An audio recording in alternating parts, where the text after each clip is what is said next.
Onyx Philippines. Okay, hawak na muna sila dito. Yung left bush ay kontrolado na ng Onyx PH. Pipilit si Chakno. Walang tirmaan yung kanyang taunt.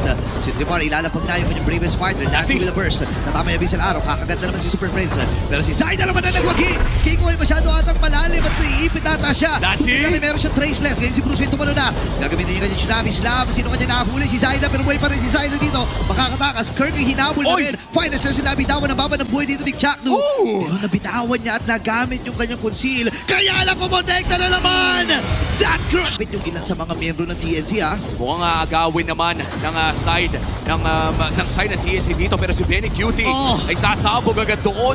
Nice final slash mula dito kay Kirk at itutuloy pa niya. Laban na ito. Ako kumonekta rin ng Abyssal Arrow habang si Benny Cutie ay nasa likuran. Papasok si Kirk. Masyado atamalive. Zaida, reverse itong si Kikong. Pero nandun yung pressure na maibibigay ng Onyx PH. Kelra with top and mid. Tingin kay Kirk. Tatlo yung naabutan ng final slash at natunaw isa-isa. Pagsakagad si Tremor. Andun na rin yung Tsunami Slam. Kailangan naman ito si Zaida. Si Kera ay nakaibabaw na rin. Ngayon naman ay si Super Prince ay sumisilip-silip din. Lapag lang ng lapag ng Abyssal Trap.